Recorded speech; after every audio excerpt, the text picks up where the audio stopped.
Les tursiops sont des nomades qui se déplacent en groupes coalisés et organisés.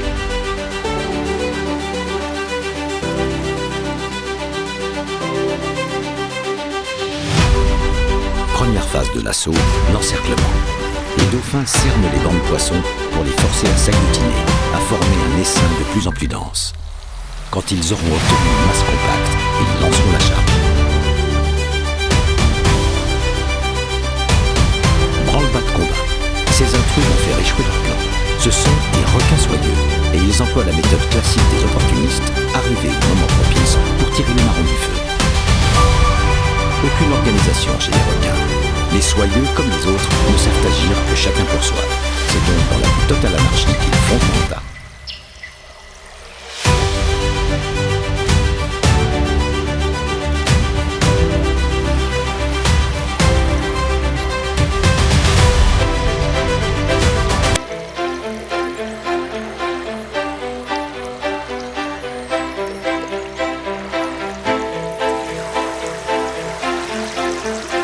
Les tursiops abandonnent le champ de bataille.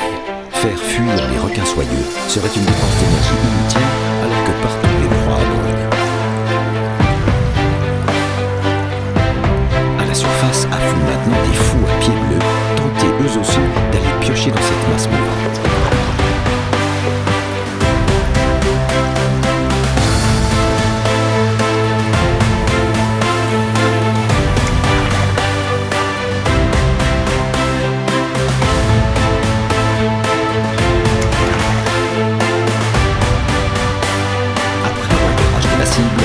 Préparer l'attaque en piqué, s'élever d'une dizaine de mètres pour avoir la vitesse d'une tornade.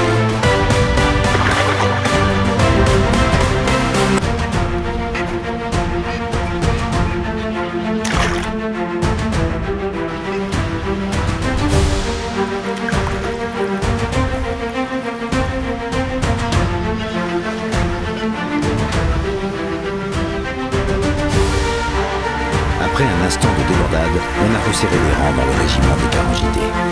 L'instinct leur commande non de fuir, mais de se grouper pour se protéger. Chacun ne se sent en sécurité que s'il a un congénère à sa droite et un à sa gauche.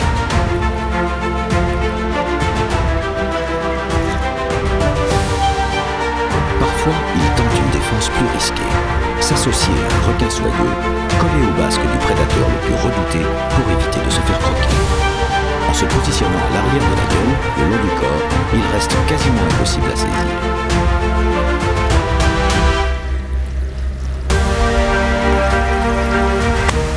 Des thons jaunes sont venus en force pour participer au festin. Requins soyeux, thons et compagnie, cette cohorte de carnassiers fera bien vite disparaître ce qu'il reste du banc de Carangidés. Un service de nettoiement irréprochable.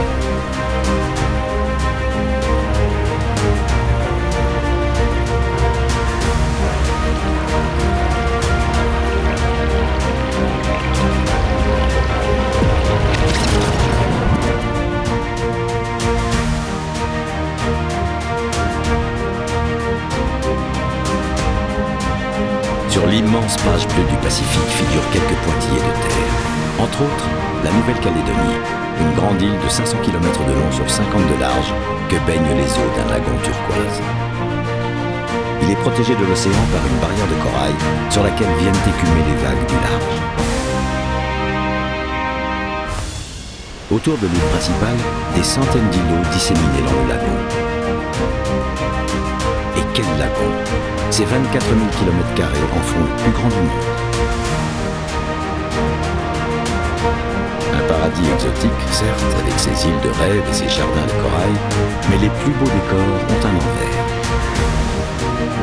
Dans les cités sous-marines, à longueur de temps, on s'entre-dévore. Partout où la vie foisonne, la mort est présente aussi. Le lagon fonctionne comme une sorte d'organisme géant qui produit des déchets.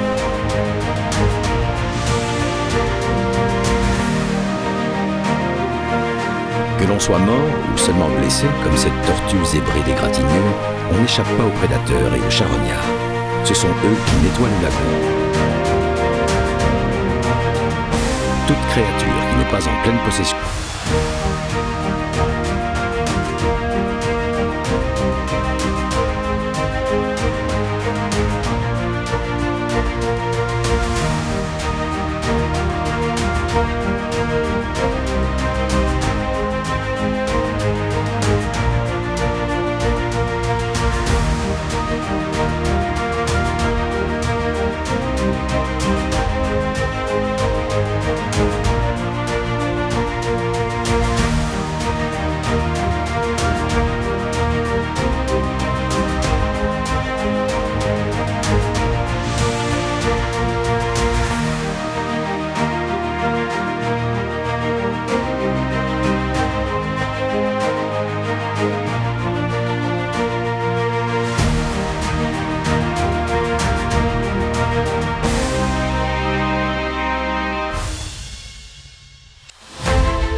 straight here, but I'm pretty over it by now. We've been diving for 6.5 hours on this shore dive, and this was my last drop. I get back up to the surface, and now we are surrounded by 5 fat, hungry sharks.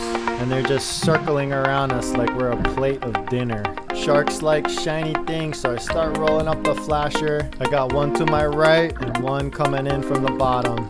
We got the flasher all rolled up, and these frickas are all on the surface now, just waiting for us to stop paying attention so they can take a little tasty bite. Oh, he's coming in, You think they're gonna follow us all the way in? As we're swimming in, we constantly had to stop and back the sharks off. We're fighting heavy currents and these nasty hungry sharks, and we end up doing this for 2 hours until we get back to shore. We decided to drop the flasher back down because the sharks were hyper focused on us. And you can see this guy instantly creeping in once he thinks no one's watching. So I point my gun at him and try to keep him at a safe distance. All this hassle for a couple of ukus, a moo, and a collie.